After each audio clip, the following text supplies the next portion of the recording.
Presa hausia zuek?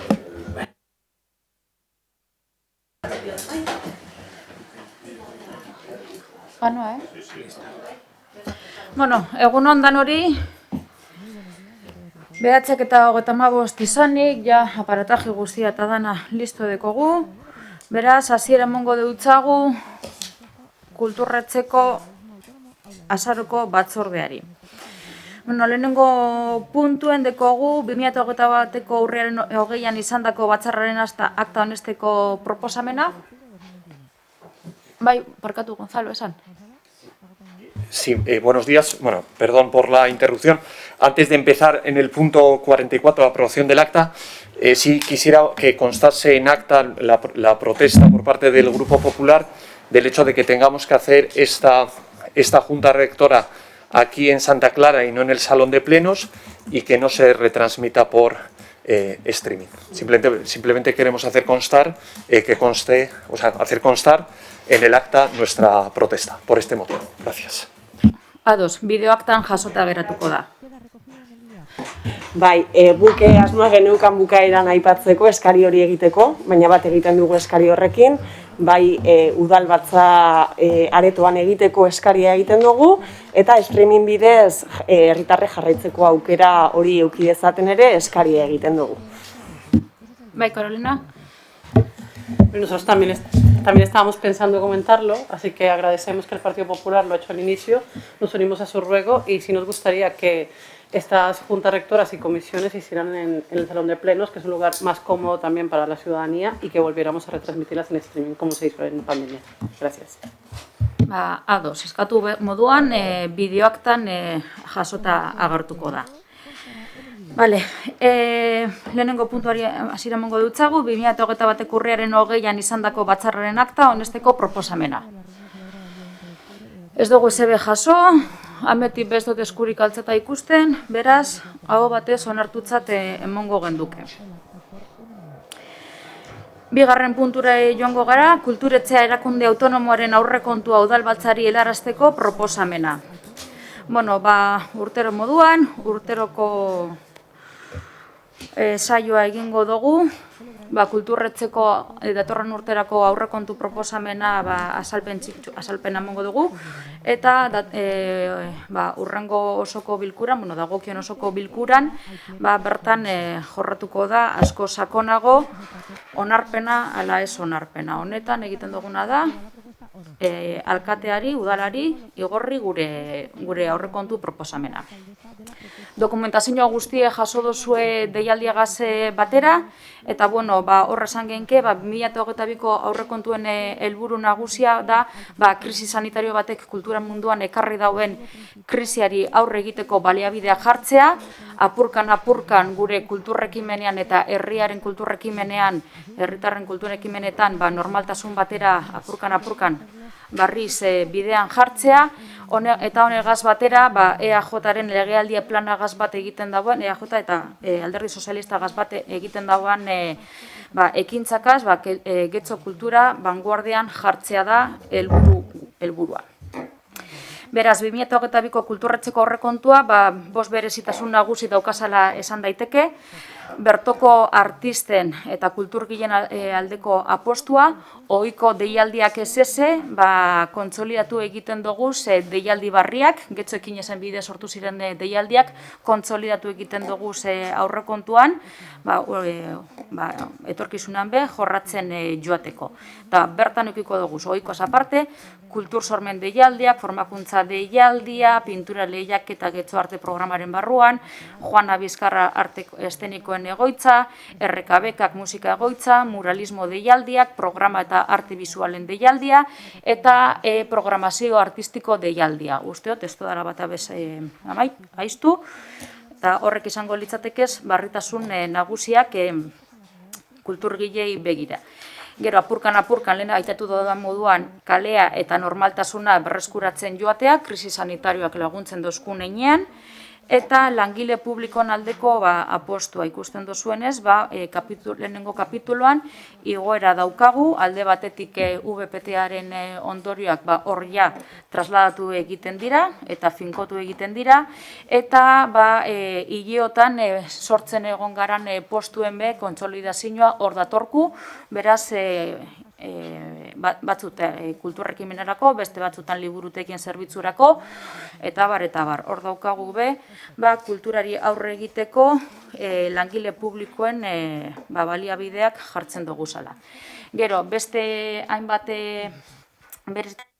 adibidez, efizientziara bideratutako ekintzak daukagu zala honetan, hau da, jorratutako pleguetan, ekimenetan eta bar, efizientzia irizpideak erabili doguz, duplikazioa, bikoizketak eta bar, kenduz eta era efizienteagoan egiteko helburuagaz. Eta egin dairen hainbat gauza izan dira hainbat aurrekontueren partiden berrantolaketa.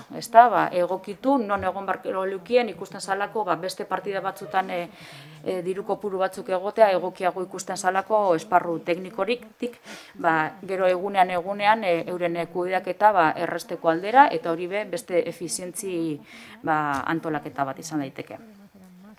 Aitatutako moduan, lehenengo kapitulan 8,9ko igoera daukagu, bigarren kapituloan 16,7ko igoera dago, batez bere, apurkan kaleko ekimenak ohikotasun batera bideratuko dugu zelako, programazio artistiko eta arte bizualen deialdea bertan dauzelako, bakarka zikloari jarraipena emongo dutzagulako, bakarka zikloa joan dan batzordan azaldutako moduan, ziklo barri bat da, eta horgoaz apurkan ziklo barri hori uztartzen, eta helburua da, etorkizunan hor mantentzea.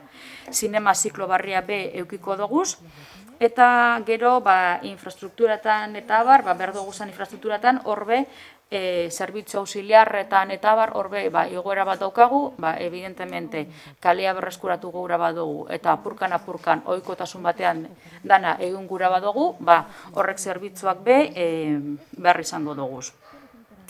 Eta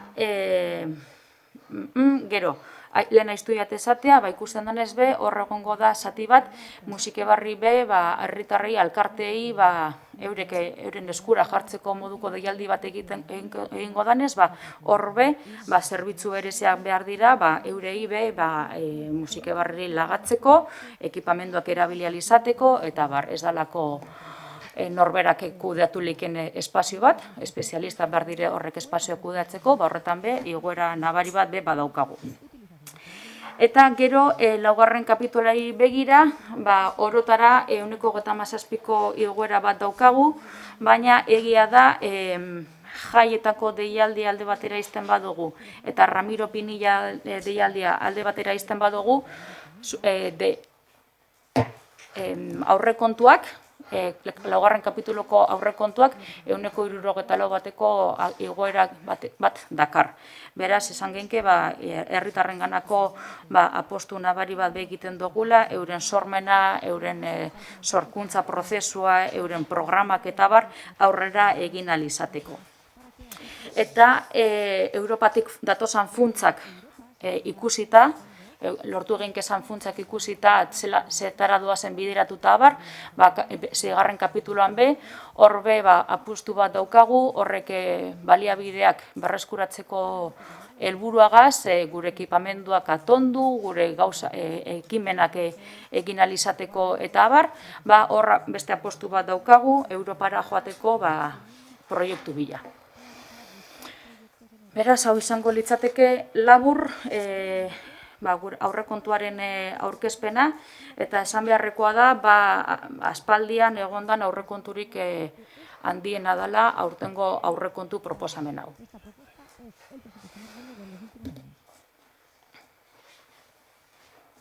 Bai, Gonzalo? Sí, muchas gracias por las explicaciones. Bueno, nosotros teníamos algunas dudas, entonces entiendo que podemos hacerlas en este momento. En el programa de bibliotecas, bueno, tenemos dos dudas respecto a dos partidas generalmente en nuestro grupo nunca solemos hacer preguntas de partidas excesivamente pequeñas de 1.000 euros, pero sí nos ha llamado la atención la desaparición de una partida de 300 euros en cánones. Queríamos saber qué son esos cánones que ya este año 2022 no va a haber, que se pagaba, y luego hay una disminución en la partida de servicio personal auxiliar en el programa de bibliotecas que pasa 24.000 este año 2021 a 4.000. Hay una disminución bastante importante. Queríamos saber el porqué. Bueno, vale. Perdón, voy programa a programa, o sea, pregunto un programa, me contestáis, pregunto otro programa, me contestáis, o hago todas las preguntas a la vez. Segun eta zenbat diran, igual danak eiztu egiten ja, eta jarraian egiten baduzu, zenbat izango dira. Ah, vale.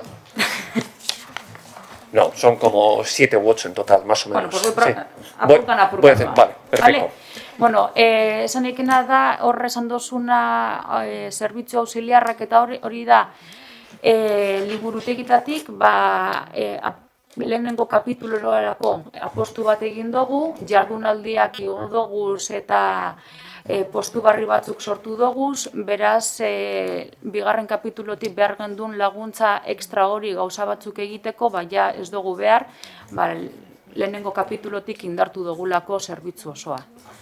Eta gero kanonena hor zer dago, aldatuta partidaz bestera do.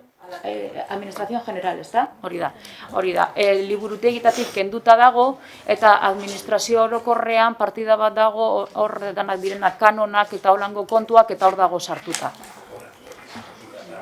Hori da. Ikusten duzuen lehen, esan duguna, aitatu duguna berrantolaketako partida batzuk berrantolatu dugu zala, hori da euretariko bat. Liburutegitatik kendu da eta administrazio eta kulturekintzetara pasa da. Parkatu ditu antes administración general, pero es kulturrekintza.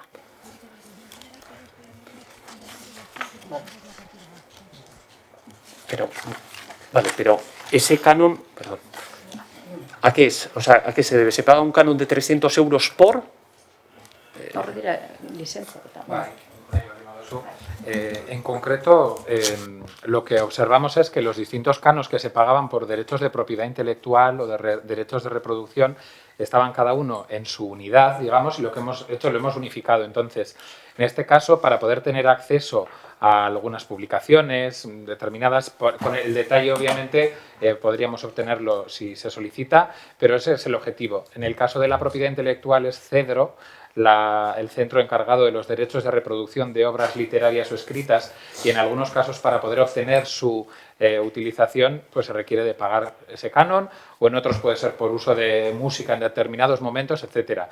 Lo que vimos es que no tenía ningún sentido que cada unidad, por muy independiente autónoma que fuera, que lo gestionara, dado que podíamos unificarlo en una misma partida. Y esa ha sido, por tanto, la necesidad no desaparece, solo se ha reubicado en el presupuesto en otro lugar, pero seguimos manteniendo por parte del Servicio de Personal Auxiliar la misma atención a la ciudadanía, si se me permite, mejorada desde el capítulo 1 con una atención de personal de la casa, y en la parte de los cánones se ha trasladado a acción cultural. Vale. Perfecto. Besterik, Gonzalo? Sí. En el programa de Administración General Cultura hay una partida nueva del capítulo 2, servicios de taquilla, de 23.000 euros. Y luego, en Administración General de Cultura, ¿por qué incrementa tanto la limpieza? Porque pasa de 62.000 a 212.000, números redondos, y luego hay un incremento considerable en el aspecto de becas, bueno, premios o becas, de 21.000 a 76.200. ¿Cuál es el motivo de estos dos incrementos? En limpieza y en becas, y esa partida nueva de servicios de taquilla. Vale, bertsolari moduen atzetik hasiko naz. Bekak eta premioa, lehen hasieran esan dut, apostu bat egiten dugula herritarren gizartearen sormena programan eta euren ekintzan, eta hainbat beka eta residentzia sortu dugu zala urte honetan, getxoekin ezen islatuta egozanak, eta egiten duguna da ja egonkortu gure ohikotasun baten. Orduan beraz, gure helburua da, deialdi barri horrekaz aurrera egitea. Eta gero, garbiketarena. Garbiketa hori lehen udaleraikinetan egoan, eta egin duguna izan da, langile osoen eta zerbitzuaren efizientzia batera bideratuta, udal eraikinetatik kulturretzera pasatu, zerbitzu bereziak direlako eta uste dugulako asko errazago eta era agil baten kudeatzen direla guk zuzenean egiten badugu udal eraikinak egiten badu baino. Agirikoa da, kulturretzearen ekimen nagusia ordutegi berezi batzuk daukazala, udal eraikinak normalean atenditzen ez dauzen ordutegi batzutan. Ez da, gure ekimena asko funtzionarioen esan dakigun orduz kanpo dago, arratzaldetan, asteburuetan izaten dira, gabaz beba izan daike, eta orduan hori ikusita partida udaletik ona pasatu da. Eta gero txarteldiko zerbitzua da guk zerbitzu bat daukagu sarrerak saltzeko, jantoren aplikazioaren bitartez, eta zenbat eta ekimen gehiago euki, hor daukagu partida batzuk egin beharrekoak, hori guztiak kudeatu egiten deuzkue, eta ordaindu barriak lizentziak, sarrerak, komisioak eta bar.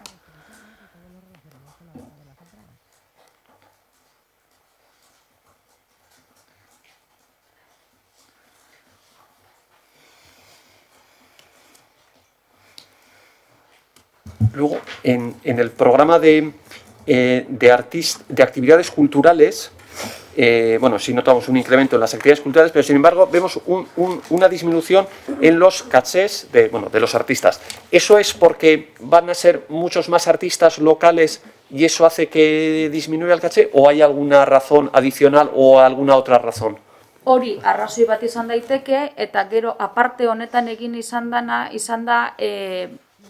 arrazoi nagusia ez da hori, bai txikitsu bat, baina arrazoi nagusia bai da partida horretan, lehen esan dut, partida batzuk egokitu dirala, ikusten zirelako gastu batzuk hobeto egozala beste partida batzutan, ezta? Adibidez, lehen katxetak berez eziran gastu batzuk egozan, eta orduan ekindan izan da, berrantolatu partida hori, eta beste guztietan atondu da. Gure badozu zehatzago, sabik azaldu leike, baina egindan hor da, partida baten berrantolaketa. Nahi baldi banduzu, zehaztearren horrengatik, irizpide teknikoa izan delako, orain arte kulturretxeak egiten zuen banaketan, proiektu batzuen kasuan, katxe edo honorario artistiko gisa definituta dagoena, ateratzen zen dena poltsa beretik. Eta orain, garbitu egin dugu, antolatu egin dugu, orduan, katxeak dira artistei, benetan alta emanda dauden, artista kontratupe eta horretan egongo diren denen osotasuna bateratuta dago hor jaialdietako katxetak, programazioko ohiko katxetak, sortzaileenak eta kulturrekintzan sartzen dira beste hainbat kontzeptu. Artistei ordainduko zaizkienak ere, baina agian ordaintzen dela ekitaldi osoarengatik. Bai, orduan, argiagoa da, zuzenagoa da, batez ere, garbi esango dut, hemendik etorkizunera guk diru laguntzak eskatzeko edo kontu emateko kasu batzuetan argiago geratuko da bat eta beste. Baina edozein kasutan, eta azpimarratu nahi dut, bien batuketa ez da aldatzen. Bai, egin dugun bakarra da, barne jarraipenerako mugimendu hori egin. Besterik badago, Gonzalo, zure partetik? Sí, ya las 2-3 últimas preguntas, pero esta respecto a ingresos, a los ingresos. Hay dos partidas nuevas, una servicio de espectáculos, ferias de 15.000 euros, y luego hay una de servicio de espectáculos cine musique barri de 10.000, que no es el cine infantil ni el cine club. Entonces, ¿este cine musique barri es el llamado cine comercial o qué es? Y luego eso, el servicio de espectáculo y ferias. Y luego...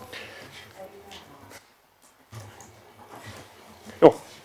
Y luego, una última pregunta general, no quiero originar un debate, pero los ingresos por taquilla de los espectáculos musicales, de teatros y demás, ¿no se quedan un poco cortos respecto a la estimación que ha hecho en la propia memoria que se van a hacer muchos más actos, obviamente por el tema del COVID, que en teoría va a haber más eventos, que van a poder ir más personas, ¿los ingresos no se quedan un poco cortos respecto a ingresos por taquilla de los diversos espectáculos musicales? Sin más, gracias.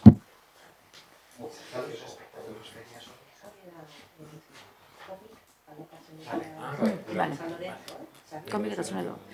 A ber, bueno, bata hori izan duzuna feriaz eta hor dire jasotzen diren diru sarrerak komikian parte hartzen da bezan saltzailen fia, tarifa edo ordaindu behar da bena, eta gero San Lorentzoko azokan parte hartzen da benak. Gero, estimazioa diru sarrerena, hombre, momentu honetan, orain dino, COVID egoera baten gagoz, apurkan goaz, jendearen afluentzia be joan eta etorri dabil, segun eta egoera zelan doan, beraz, izan gara apur bat kautelosos, kautuak izan gara. Izan gara holan, erizpide horregaz egin dugu, eta diru sarrerak takila gaitik gero azken finean hobeak badira, zoragarri. Baina ez dugu gura izan, espektatiba larregi jarri gura izan momentuz, egoera kondino ez dago zalako guztiz egoerarik onenean ez gagoz orain dino. Beraz, hobetzen, baina txiri-txiri esaten dana, kontuz. Eta galdetu zine musikebarri ere, eta hori da zinemabarriren. Vale. Eta zinearen diruz horret dire zinemabarriren diru sarrerak. Bereiz egin ditugu. Kasu batzuetan Andres Isasi, Hori da. Bereizita dago, segunetan hone egiten dan, zinema, diru sarrera bereizita dagoz. Nondik datozan, jakiteko ze programaren adiran, eta bar.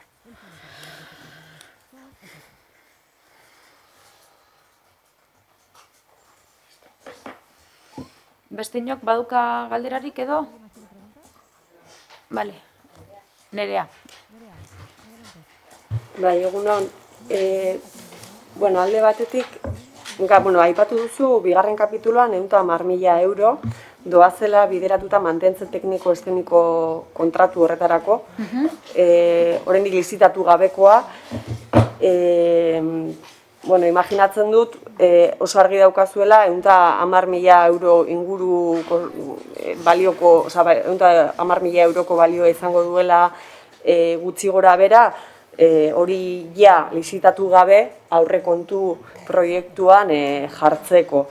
Eta horrekin lotuta ere, deigarria egiten zaiguen batean, esaten duzuela, behintzat aurre proiektu honen defentsan aipatu duzue langile publikoaren apostua egiten duzuela, baina hori esaten duzuen bitartean 110.000 euro eta gero 58. puntuan okerrezpanago partida handiagoa doa mantentze tekniko estenikoa azpikontratatzeko, kontratatzeko partida ekartzen duzue, baina kontratazio horren bidez bertan jardungo duten langileak azpikontratatuko dira. Beraz, horrez dugu lan publikoaren apostua inondik inora ikusten. Hori esan da, gustatuko litzaidake pare bat galdera egitea, bat alde batetik sarrera aurre proiektuan, blusari,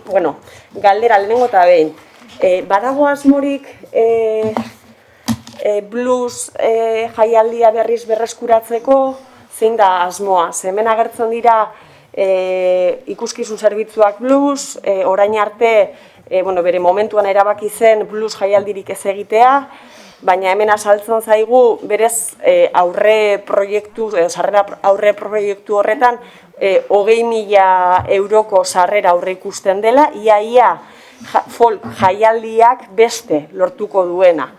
Orduan, argitzea, ia zer egongo da bluesaren inguruan, eta era berean ere, ia aurrikuspena horren bestekoa izango den, ia folk jaialdiak lortzen dituen sarrera horiek berdinak lortuko dituen.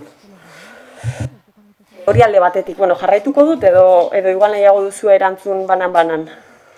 Gure bauzue orain izango dutzut. Lehen esan dozuna kontratuena eta abar, zerbitzu batzuk kanpotik eman behar duzku ez. Ze bestera igual eukiko gendukez ordu pare baten lanean egunean. Eta hori ez litzateke guretzako, ez da eurentzako lan egiteko patxadazko egoerarik. Ze batzutan orduak baino ez doguz behar.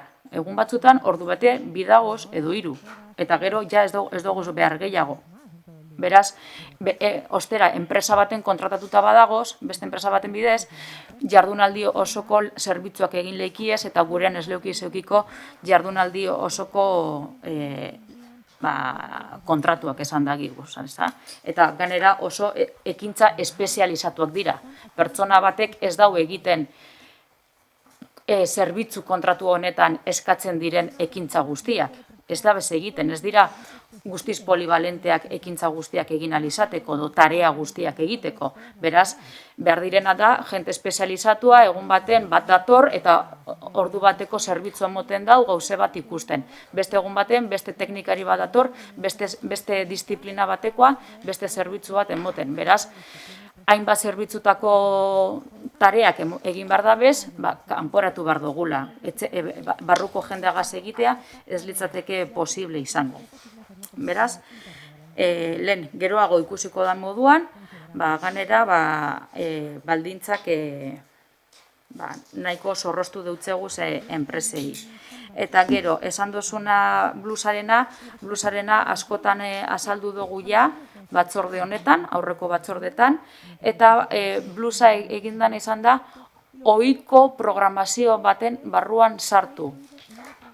Azaldu dugu ja, gehiagotan azaldu gure baduzue, azalduko dugu, baina erantzuna gauza bera izango da, eta ohikotasun baten barruan sartu da, blus jaialdia 3 egunetan zehar, dana blusa izan beharrean ohikotasun baten.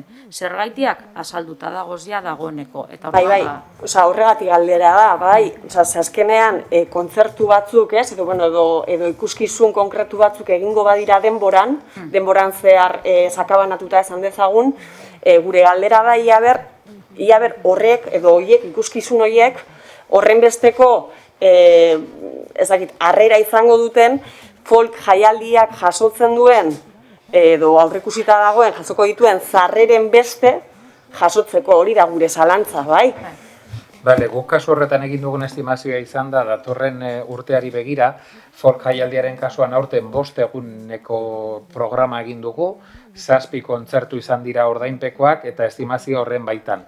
Orduan, blusaren kasuan, gauza bera, irantzuk esan duen moduan, blusaren aldeko apustuak atxetetan ez da jeitsi. Lehenago jaialdian gastatzen zen kopuru berbera gastatzen du getxok blusa programatzen. Urrengo kontzertua abenduaren 4an da, Mr. Groovy and the Blueheads taldea, estatu mailan blusean dagoen talde honenetako bat, eta apustua horrela izango da. Orduan, egindako estimazioa antzekoa da. Deigarria izan daitekena da, folkak bai aurten eta urrengo urteko prebizioan behera egiten duela jasarekin alderatuta. Baina hori da, bere jaialdiaren garapenean eduki dezakegun aurreikuspenarengatik. Baina antzeko aurreikuspen bat egin dugu, antzeko inbertsio bat egongo delako. Egia da, aldez aurretik Alderdi Popularreko kideak esaten duen bezala, zuhurtzia, prudentzia eta esjankin edo zalantza handierekin egindako estimazioa izan dela. Pentsatzen dugulako, gerta daitekela gauzeko bera egitea, baina gu geu kontziente gara eta gaurko informazioa da, agian berriro ere egoera kokerrera egiten duela, ikusten ari garena da, jendeak ere, herritarrek, aukera izanik kultur eskaintza ez gain beste gauza asko egiteko, galdu dugula agian erakarpen gaitasun bat orain arte handiagoa izan duguna, jendeak ezin zituen gauza asko egin, baina antzokira etor ziteken, baina ekitaldietara etor ziteken. Orain, ikusten ari gara eta ikusi behar dugu horretan ze erantzun daukagun. Orduan, egindako estimazioa horren baitakoa da.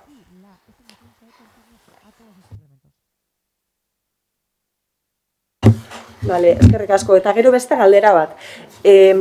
Aurreko batzorderen batean galdetu genuen gaurik laburrenaren inguruan eta esan zenuten ikusita edo egoerak usten zuen heinean edo, berpentsatuko zenutela zelan egin. Ikusi dugu aurrekontu proiektu honetan ez dagoela horrelakorik aurre ikusita, beraz, galdetzea, zein den asmoa, ia benetan datorren urtera begira berriz ere berrartzeko asmorik dagoen, eta ia holan baldin bada zergatik ez dagoen jasota aurrekontu proiektu honetan.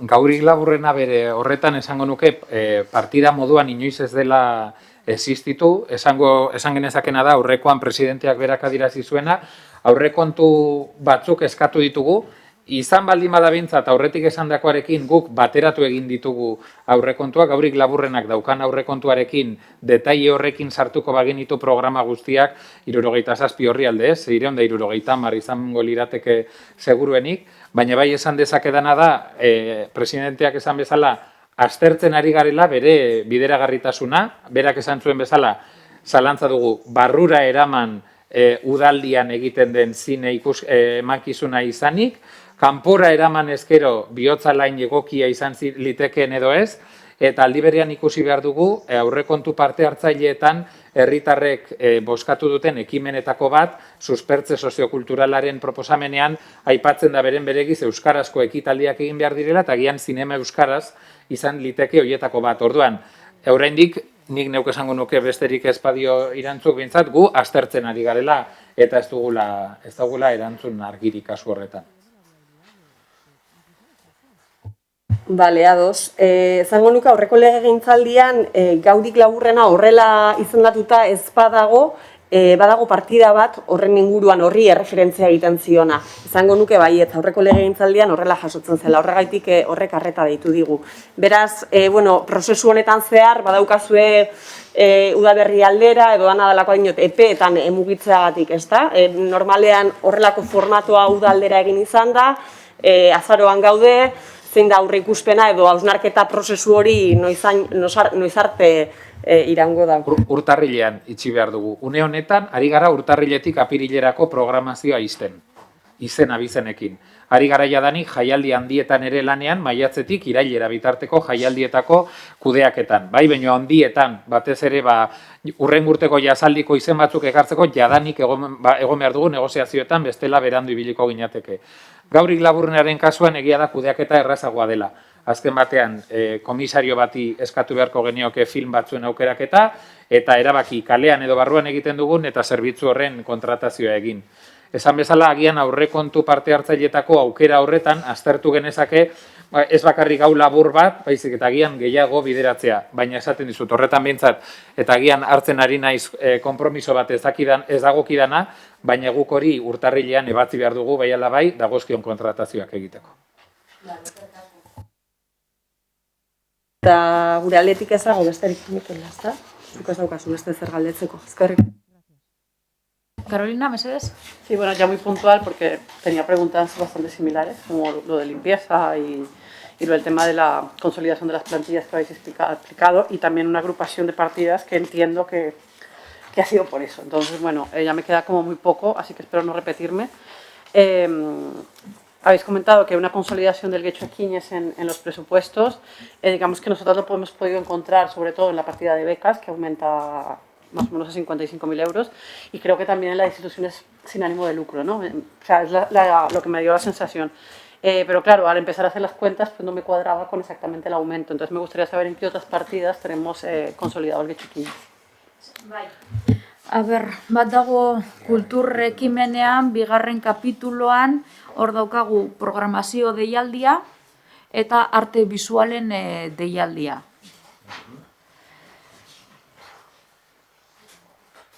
Eta ez dakit, horlan dauz danak, ez da? Danak dire, sormen deialdia, formakuntza deialdia, pintura lehiaketak Getxo Arte, Juana Bizkarra eta errekabekak eta muralismo deialdia laugarren kapituloan, eta gero programa deialdia eta arte bisualen deialdia bigarren kapituloan. Kultur ekimeneko bigarren kapituloan dago. Eta komiki azokakoa osta bere sartu da. Eta liburuen salmenta, edo erosketako agafatu ere. Eta liburuenak bere bai, liburuen erosketak.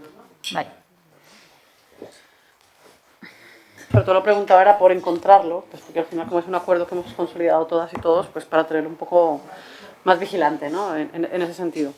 Luego, creo que nos habéis explicado un poco que el tema de la reducción de ingresos también obedece a un presupuesto de cautela. Pero claro, nosotros hemos visto aquí que principalmente se notaba en el tema de las matriculaciones del Euskaltegi, que entiendo que fue pandemia. O sea, que esas son las únicas dos razones que han esgrimido para el tema de bajar los ingresos. O sea, que para ver esa reducción de ingresos, o hay alguna otra más. Hori da, batetik prudentziarena, ez dakik usan egin estimazio handiak eta gero ikusi ez daukagula diru hori, kautela, esan duguna, eta gero bai, Euskaltegian matrikulazioa bizi izan dugu, aforoak murriztuta egozan momentu baten, batzuk gehiago sartu dira, baina momentu sondino hor dagoz apurkan eta dagoana hori da. Estoy aquí revisando las partidas y como varias explicaciones me han servido para unas y para otras.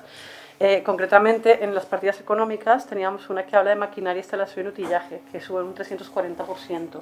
Y también tenemos otra en económicas, que es de edificios y construcciones, que aumenta un 425%. Alguna de estas ya sé que no es una cantidad muy importante a nivel de dinero, pero sí me gustaría saber a qué obedece esos aumentos. Bai, hori da lehen hasieran esan dodana, badakigu Europatik diru laguntza datozela ekipamenduetan gauzak egiteko eta kultura sustatzeko.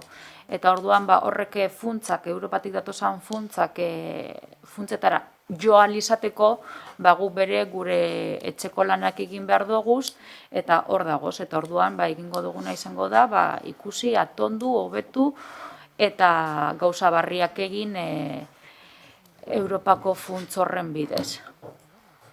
Lortzen badoguz, claro, baina lehenengo etxeko lan prebioak egin behar dira, aurrekariak landu behar dira. Entre esos deberes, es que para entenderlo un poco, hablamos de que vamos a reacondicionar o a cambiar y comprar maquinarias para música barri, para aula de cultura, RKE. Para aula de cultura en general. En general. Hori da. O sea, no tenéis tampoco una previsión de qué va a ser. Esto es una... Bai, gauza batzuk una proyección, o sea, no sabemos concretamente qué se va a hacer, ¿no? Bai, gauza batzuk aurreikusita dagoz, ekipamendu batzuk erosi beharko dira, holango aparatuak eta holan dotazioak hobetu eta ez dakit zuk esan gura gauzu zer gehitu exactamente zer dan, baina... Adibide bat ematearren lagungarri delakoan adibidez, baina nolabait ikusteko etorkizunean ikustezakezun, badakizuek etxuekin ezen barruan dagoela RKen dagoen grabazio aretoaren hornikuntza. Bai, horrek eskatzen du guk hornituko dugu gutxienik grabaziorako, baina gero beste ekipamendu bat beharko da, herritarrek erabili ahal izan dezaten, behar dituzten zereginetarako. Eta aztertu ditugun Next Generation diru laguntzetan, zehazki musika eta eszenikaetarako Europatik etorriko den diru laguntza horretan, horretarako ematen du aukera egongo dela. Baina bai eskatzen zaigu, parte bat norberak jarri behar duela, bai, kasu honetan kulturretxeak. Eta horrelako estimazioak dira. Han hemen, azken batean, kulturretxe osoaren mesederako izan daitezkenak. Lo demás estoy revisando, pero bueno, era el tema de empleo público que ya preguntaron también desde H. Bildu, para que no se me falte nada. Pero creo que sí que ya estaba, que me pisaron varias. Vale. Aurrekontuaren inguran besterik ez badago, bozkatu egingo dugu udaletxera bialtzeko aurrekontu proposamena. Beraz, aldeko bozkak, Eusko Alderdi Jeltzalea eta Alderdi Sozialista. Abstentzioak, beste guztiak, Elkarrekin Podemos, Alderdi Popularra eta EH Bildu. Beraz, onartuta geratzen da aurrekontu proposamena udaletxera igortzeko. Urreko puntua, kulturretxeko LPZ aldatzeko proposamena dakargu. Hor jartzen dauen moduan, kulturretxe eta programetako arduraren lanpostuaren izena aldatzea, 46.2 kulturretxe eta RK programetako arduraren lanpostuaren izena aldatzea, 46.3 administrazio orokorreko teknikari lanpostuaren baldintzak aldatzeko proposamena. Hemen kulturretxearen historia, lana, VPT-aren prozesu guztiaren ondorioz, hausnarketa bat egon da, Eta hausnarketa lehenengo fase honetan ikusi da aldaketa batzuk merezi dauzela RPT-ak, eta batetik da lehenengo bietan esaten da moduan baina aurkezpena orokorren ingo dut. Lanpostu bien, lehenengo lanpostu biren izenaren aldatzea ekartzen da, edukiak, funtzioak eta barretan, tarietan eta bar ez dago aldaketarik, izen aldaketa baino ez da, jaso dozuen txostenean arabera, gaur egungo terminologiara eta gaur egungo egoera egokitzea da, atzineko izenak ziren eta ohiturak, eta ikusi da, 21. mendera egokitu behar garela, momentu honetan, eta gero azkenengoa administrazio orokorreko teknikari lanpostuaren baldintzan aldatzeko proposamena. Hau da aldaketa bat laborala izatetik postu hori funtzionarioa izateko baldintzari aldaketa egitea. Ez dakite inguruan galderarik daukazuen, ez daukazuen. Bai, Nerea, esan. Bai, lehenengo biak ulertzen dugu izena aldaketa bat dela, besterik gabe, funtzioak edo funtzio berdinek jarraitzen dabe eukiten, ez da? Berdinek jarraitzen dabe eukiten, bale. Eta gero, hirugarrenaren inguruan, berez aldaketa da orain funtzionario izatea eginkizuna edo ekasunetan eskakizuna izan beharko dela. Eta honen arira, zalantza sortu zaigu, ia gaur egun kulturretzean zenbat funtzionario dagoen. Zenbat karrerako funtzionario dagoen, baita behin-behineko zenbat funtzionario dagoen. Hori da gure galdera, honekin lotuta. Momentu honetan bata bez. Claro, danak laboralak direlako, ez da? Bale, orduan, zergatik egiten da aldaketa hori eta orain eskatzen da funtzionario izan behar izatea postu horretarako. Hori da gure galdera. Bale, uste dut bialdudan txostenean nahiko ondo azaltzen dela. Alde batetik esaten dau funtzio publikoan edo administrazio publikoan lan egiten da, legeak esaten dau lan egiten da bena funtzionarioak izan behar da bela, eszepzio batzuk izan ezik, ezta? Eta eszepzio batzuk hor ondo jasota dago, ze nortzuk izan beharko luki esan, edo lanaren berezitasunagaitik edo anadelakoa laboralak. Legea be badino nortzuk izan beharko lukien funtzionarioak, eta hemen txostenean azalduta dago, nortzuk izan beharko lukien, gure baduzue, edo Sabik edo Luzek emango dabe azalpen teknikoa, eta hori baino ez da, jasota dago. Uste baldin badirazu hori da, lasaiago geratuko naizelako, funtzio publikoaren euskal legeak zehazten du, irantzuk esan duen moduan, berez langile publiko guztiak funtzionarioak izan beharko ginatekela, bai? Baina zehazki, 19. artikuluaren 2. puntuak esaten du erakunde autonomoak, eta hori da gurea, kasu horretan laboralak izan gaitezkela. Ez baldin bada, eta orduan zehazten ditu kasu batzuk, bai? Eta esaten du, ez baldin bada langile horrek autoritatea izan behar duela, edo aholkularitza legal prezeptibo egin behar duela, edo fede publikoa eman behar duela, bai? Zehaztasun batzuekin. Batzorde honetan onartu zen lanpostuen balorazioa, eta lanpostuen balorazio horretan langileen monografiak errebisatu egin ziren. Zehazki langile honen monografian jaso egin zen bere horretan, bere funtzioen artean ageri dira lege horren artikuluaren 2. puntuak aipatzen dituen funtzio zehatzak, bai? Asistencia como secretaria a las sesiones de los órganos colegiados municipales que le sean encomendados y realización en relación con tales órganos de las labores integrantes de la fe pública. Besteak beste. Kasu horretan, legez behartuta gaude nolabait, kasu honetan aldaketa hau egitera. Eta horregatik, txostenean ala jasotzen nuen, behintzat nik proposatzen dudana dela, lanpostuen zerrenda aldatzea, pertsona honek funtzionarioa izan behar du, bestela ezin ditu funtzio horiek bete eta funtzio horiek aldatu egin beharko genituzke. Gure realitatea da guk funtzio horiek beteko dituen pertsona behar dugu, ekarritako aurrekontuarekin eta gure kontratazio prozedurekin ezinbestekoak dira funtzio horiek, eta horregatik proposamena da lanpostuen zerrenda aldatzea, eta jakina gero hori behar bezala betetzeko prozedura martxan jarri beharko dugu. Eta txostenean bertan jasotzen nuen, hori bai bitartean lanpostu horretan dugun langileak jarraituko luke lanean, lanpostuan funtzionario bat izan arte. Hori da berezitasun hori. Bere monografian aipatzen dira berariaz jasota, legeak aipatzen dituen salbuespenak. Kasu honetan, legeak behartzen gaitu aldaketa hori egitera.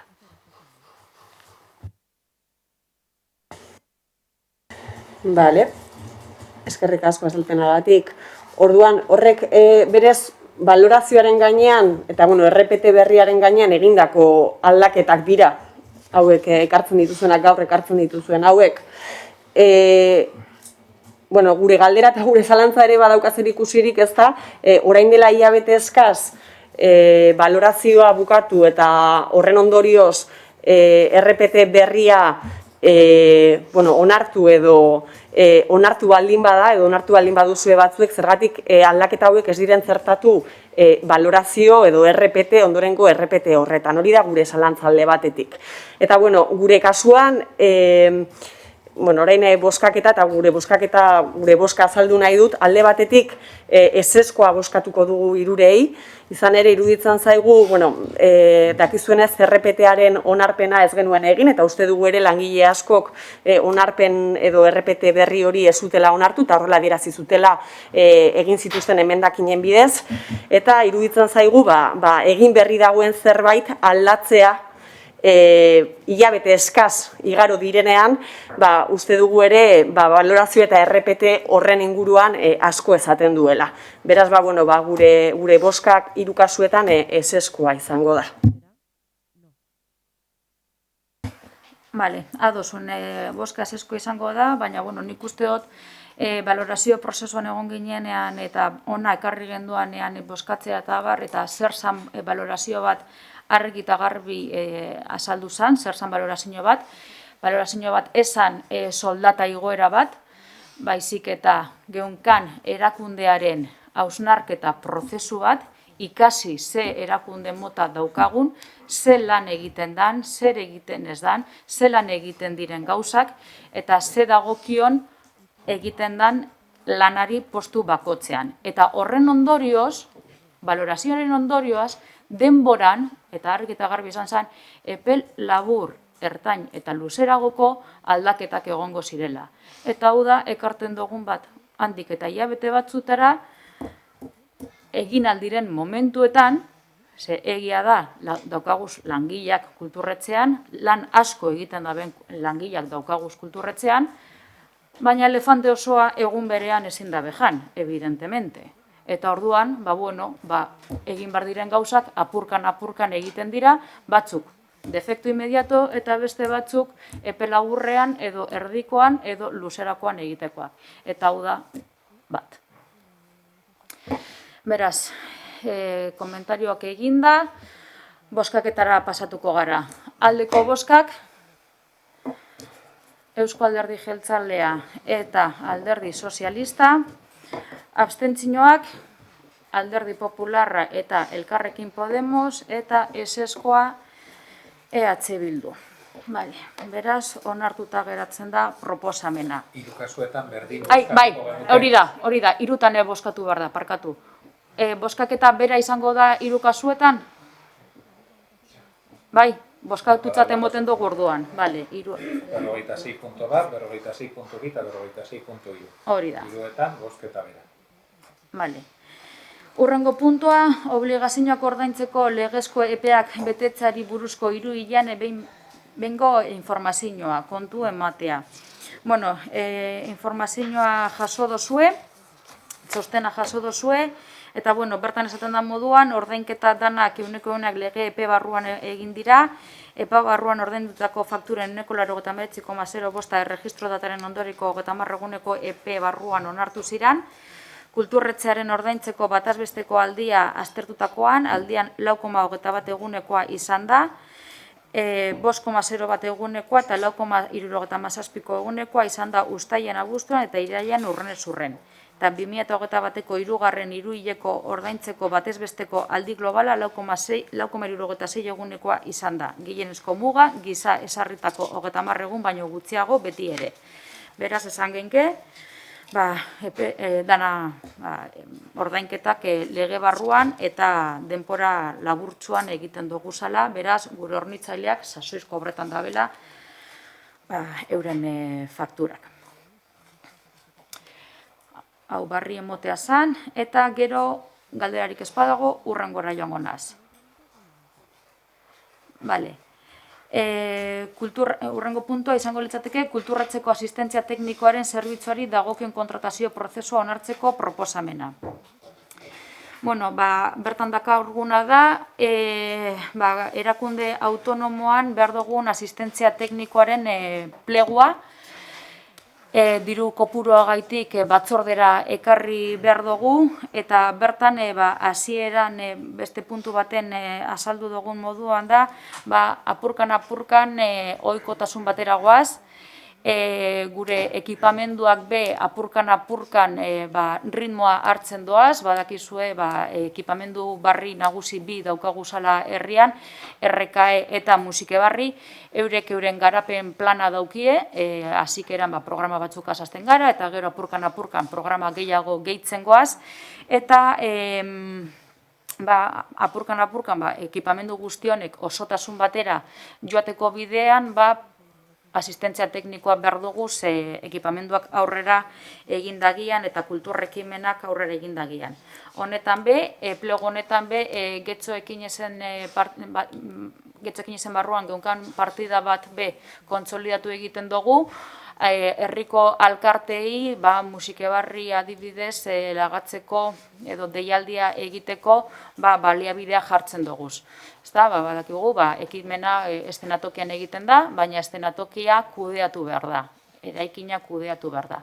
Eta orduan honet dira, horre lanean egongo litzateke zan, personak, eszenatokian jartzen den persona guztiei, zerbitzu eta asistentzia emoteko euren espektakuloa era nabarmen baten hobetu daiten eta hasi daiten bai soinuz, zein argiz, zein beste zerbitzu auxiliar guztiak. Galderarik badukazue plegoaren inguruan? Bueno, guri gustatuko litzaiguke aipatzea pare bat kontu pliego hauen inguruan. Bueno, esan barik doa kontratazio zuzenaren aldekoa garela, eta hori adierazi dugula behin baino gehiagotan hemen, nahiz eta zuek bestelako argudio batzuk eman, beste politika batzuei erantzuten dietenak, zuzen. Baina esatea pliego hauek baldintza onak ekartzen dituztela larria iruditzen zaigu. Eta gustatuko litzaiguke bi aspektu nabarmentzea.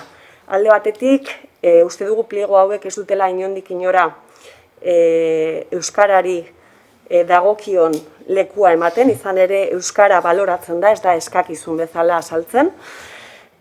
Baloratzen da ofizialak ez diren beste hizkuntzak bezala. Horrek dakarren guztiarekin, izan ere bertan edo pliego edo zerbitzu honen barruan lan egingo duten langileek, pertsonek, harrera zuzena, edo hartu eman zuzena izango dute besteak beste datozen artista, talde eta elkarteekin. Hemen aipatzen direnez, postuek horretarako bide ematen dutelako. Beraz, ez azaltzea euskara eskakizun bezala, iruditzen zaigu lehenik eta behin, urratzen duela hein handi batean hizkuntzaren erabilera, euskararen erabilera zuzen. Hori alde batetik, beraz, aspektu hori, uste dugu asko pentsatzeko dagoela oraindik ere, orain dela hilabete batzuk ere postu teknikari baten postua ona ekarri zen bozkatzera, eta postu horretan ere hizkuntzaren eskakizunaren inguruan ez zegoen ziurtagiririk aurkezteko eperik zehaztuta. Beraz ere, horre beste urraketa bat eman zela uste dugu. Hori alde batetik. Baina horrez gain ere, pliegoetan doako orduak, edo enpresek eskaintzen dituzten doako orduak ere baloratzen dira, ezta? Eta guztira, hemen gehienez 2580 ordu izan daitezkeela aipatzen da, eta hori da hain zuzen ere langile oso bat. Langile oso bat doan, hain zuzen ere. Horrek zer-nolako eragina edukiko du langileengan. Bueno, uste dugu prekarizazioa ere inhandi batean ahalbidetzen dugula administrazioaren bidez, instituzioaren bitartez. Beraz, bi aspektu hauek, eta ez bakarrik langilei begira. Uste dugu ere, seriotasun gutxi dagoela enpresarekiko, ez da? Hau da, oparitu behar dizkidazu orduak, eta nik baloratuko dut hori, eta gainera puntuak emango dizkizut. Beraz, gure ustez, lehia ez serio baten sartzen dira enpresak, ez? Einhandi batean.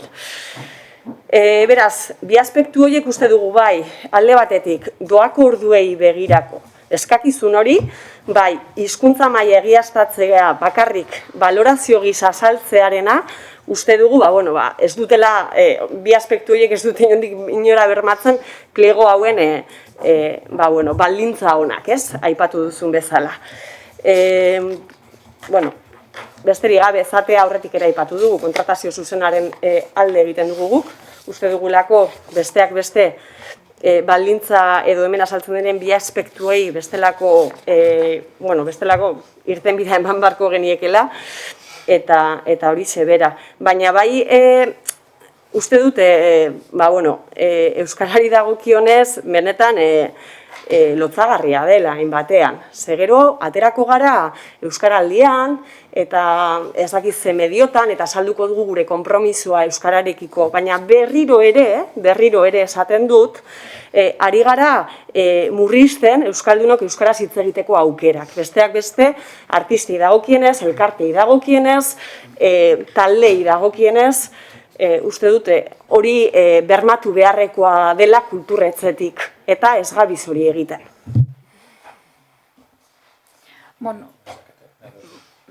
Berzuko sotu gure bauzu.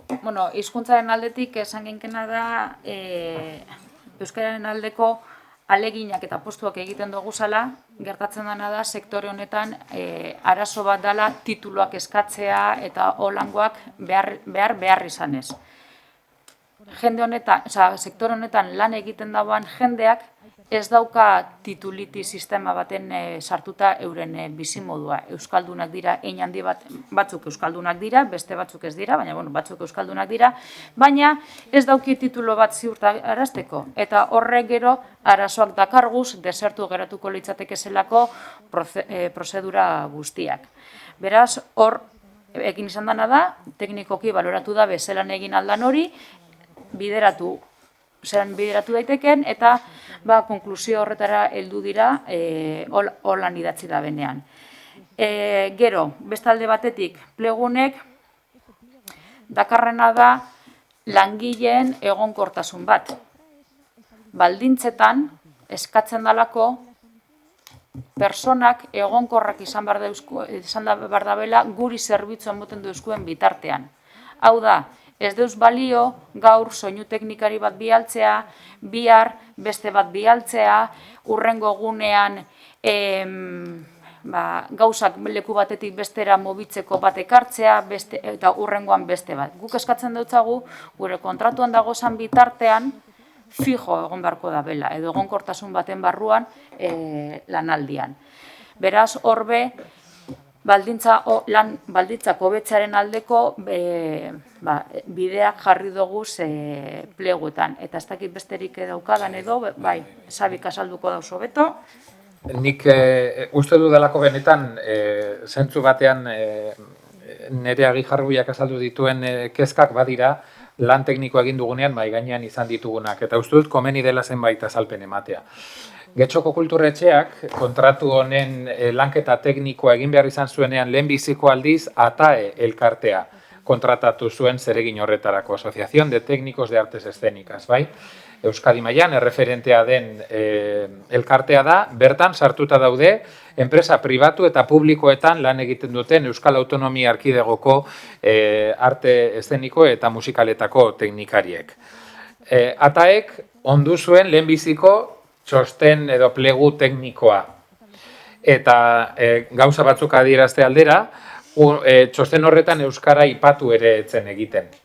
agertu ere etzen egiten. Zergatik, errealitate bat delako eta tamalgarria neurri batean, ala adierazi izan dugu aurrekoetan ere, baina merkatu honetan, sektore honetan, euskararen egiaztatzea ez dago indarrean, jendeak ez dauka C1 mailatik gorako, bueno, C1, balego, B2 bat daukan jendea aurkitzea ja zaila da berez, eta benetako zailtasuna eragiten dugu. Ondo adierazi duen moduan, gure asmoa delako pertsona hauek herritarrekin eta artistekin lan egiten dutenean, hizkuntza eskubideen urraketarik ez izatea, eta euskaraz mintzatu izatea inolako arazorik gabe.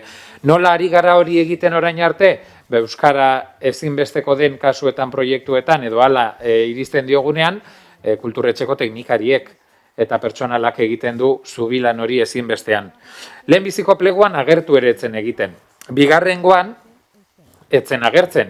Bigarrenaren parean, kulturretxeak abiatu zituen bere produkzio eta teknika arloko kontratazioak, eta hemen berak ere azaldutuen moduan, eta lehenago adirazi dugun moduan, zuzendari teknikoaren lanpostuaren lehiak eta abiatu zuenean lehenbiziko aldiz kulturretxeak, desertu geratu zen postua, etzegoelako inor hizkuntzaren baldintza betetzen zuenik. Eta beraz berriz atera behar izan zen, eta egin zena izan zen, ez aldatu postuari eskatzen zaion maila, benetan espero dugulako merkatuak eta sektoreak ulertu behar duela hori eta legin bat egin behar duela, eta gu geuk ere lagundu beharko dugu bide horretan, baina ezin genuela maila jaitsi, baina zerbitzua emateko bai, epearen aldaketa egin behar genuela. Bestela, zerbitzu hori baldintza horietan ematea, ezinezkoa zelako merkatuan eskatzen ari ginen, existitzen ez den zerbait. Edo behintzat, gure deialdira aurkezten etzen jendea. Aztertu genuen zaila ote zen, baldintzak egokiak ez ote ziren, eta hartu genuen erantzuna sektoretik izan zen euskararen zailtasuna. Bigarren pleguan horregatik etzen euskara atera. Hirugarrenean, eta ulertzen dut, ala azalduta, ez da aski izango, baina aurrera pauso bat egin nahi izan dugu. Euskara gehitu nahi izan dugu. Merkatuari, sektoreari jakinarazi nahi izan diogu, pertsona horiek lan egiten dutenek arlo horretan, euskara eta ingelesa jakin behar dituztela bereien eguneroko lanerako. Ekartzen dugunean, kanpoko musikari bat, askotan ingeles ez mintzatu beharko delako, ederra litzateke hizkuntza gehiago jakitea bai, baina Vicente Martínez ekartzen dugunean bere bakarlari diskoa aurkestera ekarri dugun moduan, bere lantalde osoak euskaraz egiten du eta guk administrazio publiko garenean lagundu beharko dugu horretan. Eta ekartzen dugunean kanpotik ute lenper ekartzen dugunean asteburu honetan bargi dago ingelesez egin beharko dugula hein handi batean berarekin. Orduan, egia da, zailtasun horiek agerikoak dira. Eta bukatuko dut bakarrik doako orduen aipamenarekin, irantzuk aipatu du eta azaldu du plegu administratiboan behartu egiten ditugu enpresak. Kontratu finkoak izatera kontratua indarrean dugun bitartean. Beraz, langile horiek lanaldi osoa bere horretan izango dute eta beraien hitzarmenari, lan hitzarmen kolektiboari dagozkion baldintzak izango dituzte, bai? Hor gu, ulertuko duzuenez, gauza batzuk eskatu alditugu, baina gero langile eta enpresaren arteko harremanean ezin gara sartu. Zailtasun bada, guk minimo batzuk bai eskatu alditugu eta eskatzen ditugu. Zer gerta daiteke doako orduekin? Kulturretxeak lehen biziko aldiz atera zuenean plegu hau, enpresa bat etorri zen doako ordu pila bat eskainita. Eta horrek, merkatuan goraberak eragin zituen. Ari zelako nolabaiteko eskaintza berezi bat egiten besteekin alderatuta. Administrazioaren egitekoa da merkatuari laguntzea eta asaltzea hori erregulatzeko formulak. Eta zein da bat, maigainean jartzea. Guk egin dugun bakarra izan da maigainean jarri. Zergatik, enpresa batzuek egin dezaketena delako, nik langile hau finkoa daukat, nik beken daukat egoitza eta beken eukiko dut. Ara, baina beken euki beharrean musike barrin baldin badaukat, niri kostua etzait aldatzen, eta guk lortuko duguna da presentzia bat, kasu, eta zehaztu egiten dira, muntaia edo produkzio lan txikietarako pertsona bat presente egongo dela. Zein izan daiteke emaitza eta prest gaude eta hala gertatu da. Bigarren plegua atera genuenean, enpresa irabazleak egindako eskaintza hemen izan zen, 0. Eta gu horretarako prest gaude ulertzen dugulako agian, merkatuan maigainean jarri dugunean gai hau, beraiek ere konturatu dira langileen artean honek talkak eragin ditzakela, eta emaitza 0 izan da. Bat zein beste izan, gu prest gaude egon daiteken emaitzarekin lan egiteko, pleguak berdin lan egin dugu duelako. Guk ez diegu eskatzen derrigortasunik, baina bai baloratu egingo dugula, zergatik, batetik, eta zehaztu eta aztertu dugu, eta legez babestuta dago, hau da, ez da inondik inora ere legez kanpoko jarduera bat, baina pentsatzen dugulako, enpresa batzuek aurre ikusten baldin badute, langile horiek gure egoitzan izatea modu erregularrean beste batean ordez, horrek guri nolabaiteko onura bat ekarri aldigula, langilea kanpoan izan baino. Eta orduan hori eskaintzeko prest baldin badaude, ikusiko zenutenez, ez da langile osoa eskaini behar dutela, ordu batzuk ere izan daitezke, eta berriz diot, aurrekoan gertatu den bezala, 0 baldin bada emaitza,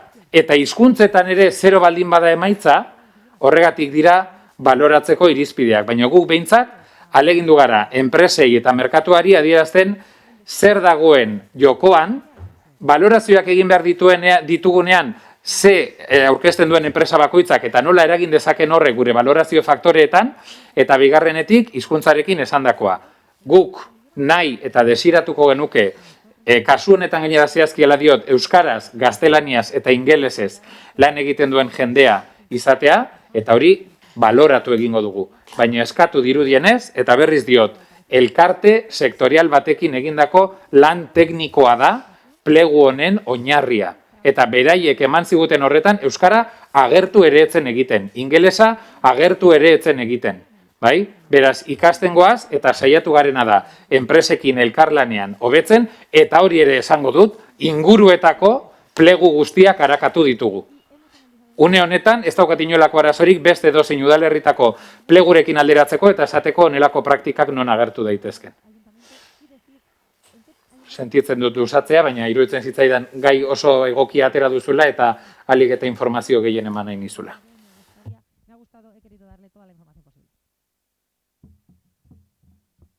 Gustatuko litzaidake pare bat kontua saltzea. Bueno, nik uste dut, pliego teknikoak esaten dugunean argi izan behar dugula erabaki tekniko guztien atzean egiteko modu bat sustatzen ari garela beti administraziotik. Beraz, hori erabat lotuta dago egiteko ere politiko batekin. Hau da, ez garela, inondik inora uste dut, mozorratu behar erabaki teknikoetan. Ere atzean erabaki politikoak daudenean beti. Eta honekin lotuta, gustatuko litzaidake, pare bat kontu ezatea, ez? Alde batetik doako orduen inguruan, horra saltzen da, langile oso bat edo gutxiago, baina horregoteak aukera egiteko bide bat, edo egiteko modu bat sustatzen ari gara. Eta gure ustez, hori da, zuk Xabierrek aipatu duen arazoa bera da, ez? Enpresa eta langileen hartu emanean ezin garela sartu. Eta hori da batean, azpikontratazio bat, edo kontratazio zerbitzu baten kontratazioa, eta ondoren langileen azpikontratazio bat gertatzen denean, hori da handi batean daukagun arazo nagusiena. Ez bakarra, baina bai. Eta gainera hartu eman horretan ere ezin dugu bermatu inondik inoren, ez eta egonkorrak izan, egonkortasun hori eskatzen dugu, eta ez dago gaizki, baina ez dugu inondik inora bermatzen langile horiek duin lan egingo duten. Uste dugu hor, badaela ere beste arrazoi garbi eta sendoa aldarrikatzeko kontratazio zuzena beste behin ere. Zesaten dugu, bai, gutxiago eskaini dezakete, baina guk gehienez 7 puntu eskaintzen ditugu langile oso bat doan lan egiteagatik. Langile oso batek, lan egiteagatik. Beraz, uste dut, bide eta egiteko modu bat sustatzen ari garela pliego tekniko hauen atzean. Modu eta egiteko politiko bat. Hori alde batetik. Eta gero ere, hizkuntzaren harira, uste dut, gauza bera gertatzen dela. Bai, azaltzen dugu euskara eta ingeleza. Bai, noski eta txinera eta beste hainbat eta hainbat hizkuntza jakitea beti da onuragarria. Ez dut zalantzan jartzen. Kontua da, badagoela kontu txiki bat. Eta euskara hizkuntza ofiziala dela gurean. Ingelesa ez. Bai, eta gainera hizkuntza minorizatua. Bai, hizkuntza gutxitua. Ez kasualidadez gutxitua, hizkuntza hegemonikoen artean bizi garelako eta horiek hain zuzen ere minorizatzen dutelako euskara. Baina honek ere bultzatzen du egiteko modu bat eta estatus bat ematen dio gure hizkuntzari. Eta esan dezakegu, arrazoiketa tekniko bat egin dezakegu, esanez, eremu honetan ez dagoela jenderik euskara dakienik eta ez zaiola inolako estatusa ematen edo baliorik ematen horri. Baina uste dut, hemendik aleginak egin behar ditugula. Eta horretarako ere, uste dugu, kontratazio zuzenaren bidea aukera bat bide eman diezaiokela horreri guztiari. Kontratazio zuzenak beti ere, kontuan hartzen baldin badugu nola egiten dutugun kontratazio zuzenak, ze gogoratu nahiko nuke berriz ere, orain dela hilabete eskaz, teknikari lanpostu baten eskaintza publikoa atera genuela, edo atera zuela kulturretzeak, eta horretan, euskararen eskakizuna prezeptibidade data barik azaltzen zela, horrek dakarren guztiarekin. Orduan, aitzakiak egon daitezke edo arrazoiketak ez, eremu horretan ez dagoela horrelako perfili, baina hori ere sustatu daiteke administrazioaren bidez. Eta uste dut, horrelako bai, orain azaltzen da, esan duzu aurreko pliegoetan horrelakorik ez zegoela eta aurrera pausutzat hartzen duzue. Baina oraindik ere, euskara eta ingeleza jakitea baloratuko dela eta gainera hizkuntzak parekatzea eta estatus bera ematea euskarari eta ingelezari ez dut uste bidea egokia danik, bai? Euskara ingeleza eta beste hainbat hizkuntza, baina euskara ofiziala da. Eta pliego hauek ez dute hori aintzat hartzen. Eskerrik asko Nerea. Gonzalo, bai, esan? Sí, no, muy brevemente. Nosotros lo que más lamentamos de este pliego, de este proceso de contratación, es que llega tarde. Es decir, nosotros, mucho antes de que yo estuviese en el ayuntamiento, ya pedíamos en su día un plan de viabilidad, un plan de gestión en el Antxoki, y no se hizo nada, y ahora, pues 3 años después de su inauguración, 4 años en el caso del Aula de Cultura de Romo, el equipo de gobierno se ve obligado a hacer esto. Es una pena que no se haya hecho con anterioridad. Gracias. Neno inguruan esan eken gauza bakarra da, plegu hau ez dala egiten dugun lehenengoa. Ez da lehenengoa. Izatez indarrean bat daukagu. Baina zer gertatzen da? Diru gehiago behar dugula, erabilera gero eta handiagoa dalako gure etxe bietan.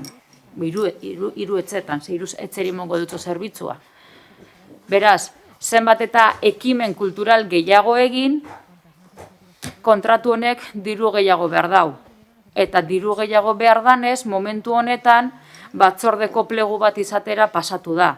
Orain arteko plegua ez da batzordeko plegu bat izan eta eduki dugu. Beraz, esandakoa uste dut apur bat mingarria eta iraingarria dela. Eta ganera lekuzkanpokoa eta ez dela egia.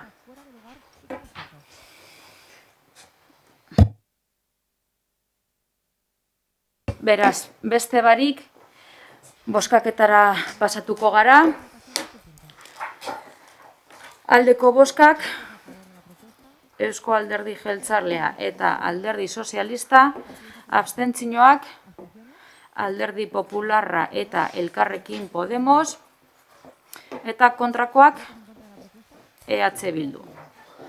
Ederto, onartuta geratzen da espedientearen hasiera prozesua. Y se comienza con el proceso del expediente. Micrófono, por favor. Micrófono, por favor. Bai, parkatu. Presidentearen informazio puntuan laburtzu egiten legintzen joango naz dan orduagaitik. Badakizue, gai bat geunkan pendiente eta izatez EH Bilduk dakarren galderagaz bat egiteko aukera dauka, beraz ikusiko dugu erantzuntzat emoten dan ala ez, baina, batzorde bi honen artean, informazioa jaso ahal izan dugu RKeko arreta zerbitzuko nomina batzuen inguruan egoan arazo baten inguruan. Eta, esan gendu moduan, kulturretzeko teknikariak harremanetan jarri ziren enpresagaz ia zer gertatzen zen ikusteko, informazio truke bat egon zen, eta informazio truke horretan enpresak kulturretzeari dokumentazio guztia emoten dutzen bitartean, bien artean ohartu ziren egia dela arazo bat egoala nominan, eta nominako kopurua okerra zala. Behin hori ohartuta enpresak berehala zuzendu eban akatza, akatz guztiak konpondu ebazan eta berehala ordaindu eutzen langilei zorre eutzena. Eta, hori egin dau, beraz, akatza zuzenduta dago, akatza ohartu eta zuzendu egin zen berehala. Eta, enpresak, neurri batzuk hartu dauz euren partetik eta guk gure aldetik beste batzuk. Adibidez, guk kontrolak esparru teknikotik zuzenago eta maizago egingo deutzaguz enpresa oneri, ikusteko ia egia dan momentu bateko akatza izan bazan ala ez, eta barriro errepikatzen bada jarraipena egiteko, eta enpresak bere aldetik kontratu honen koordinadorea aldatu dau. Beste koordinadore bat izendatuz, ikusi dauelako akatz hori ez dela akatz txikitsu bat, eta orduan enpresak koordinadore hori aldatu deusku, eta espero dugu barriro ez gertatzerik. Beraz, momentuz, hori. Ez dakit, jake galdera sartu dozuen, ez dakit horren inguruan... Ikusten dugu erantzun da geratzen dela gutxi gora bera galdera, baina, lehen enereak azaldu du zergaitik dugun bildurra egiten duzuen kontratazioen inguruan, orain argi geratu da, ez badu galdera egiten, ez bagara gainean jartzen, horrelako gauza gertatu daitezkeela. Esan duzu lehen, langileak era egonkorrean izango diren langileak kontratatuko direla, eta hemen ikusten da, alderdi oposizioak ez dugu galdera egiten, horren kontrolik ez dagoela. Gure galderaren ostean joan zarie galdetzera enpresari nola kudeatzen diren langile horien nominak, eta gerian utzi da gure galderaren ostean horren azterketa egin duzuela, eta horren gainean jarri zaretera zehoz ere egiteko. Besterik gabe.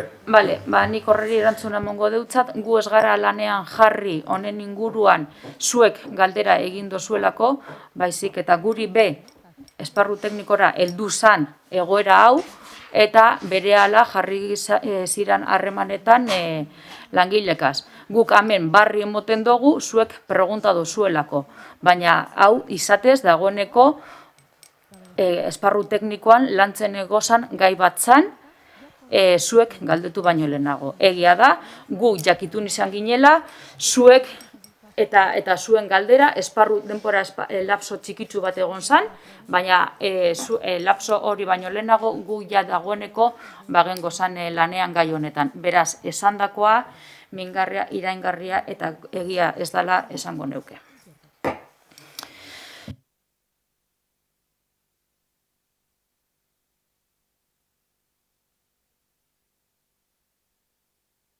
Micro, por favor.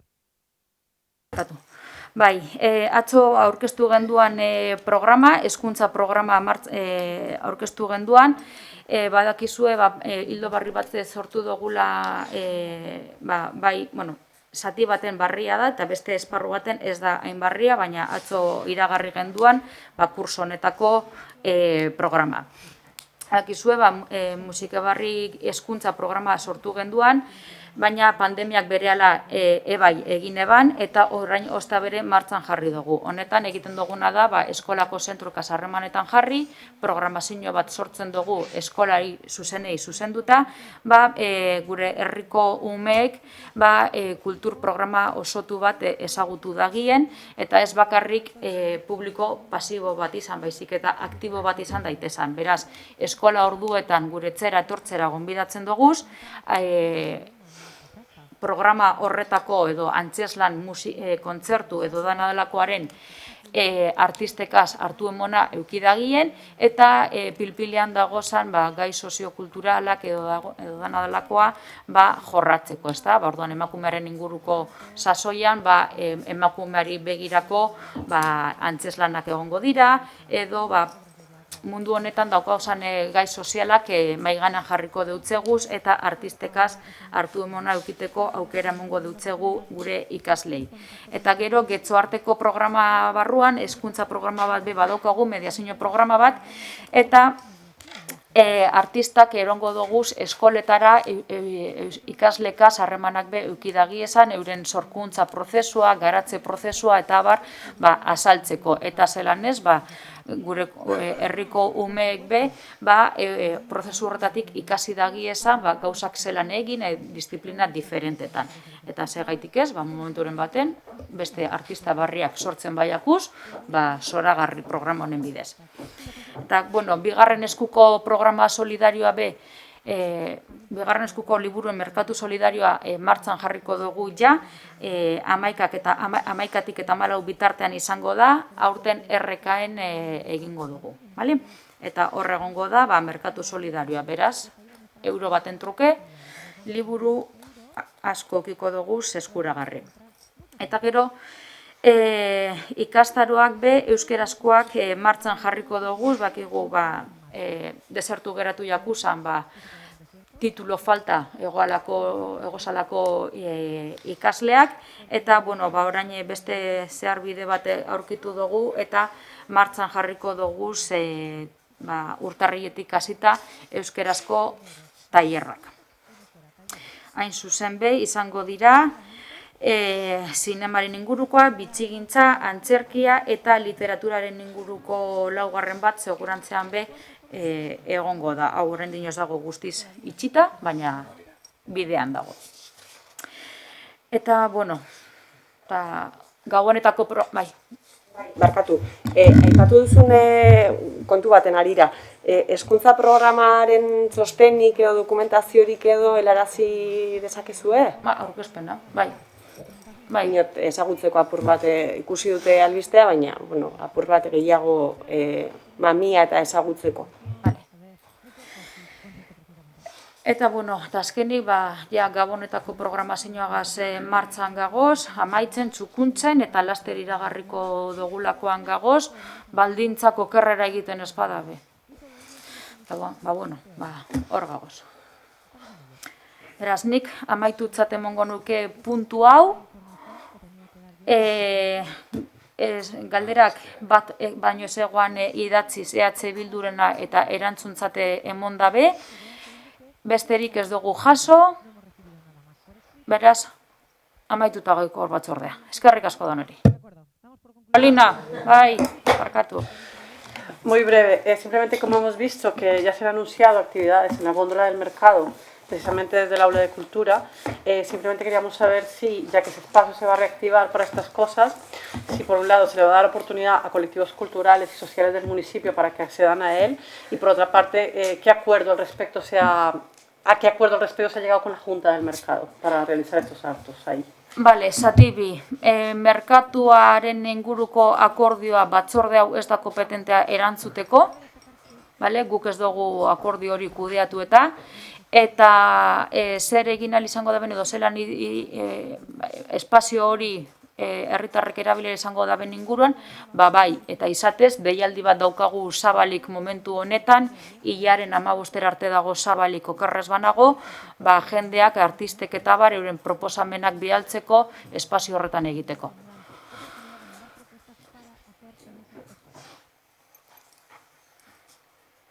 Bale, listo, Eskerrik asko.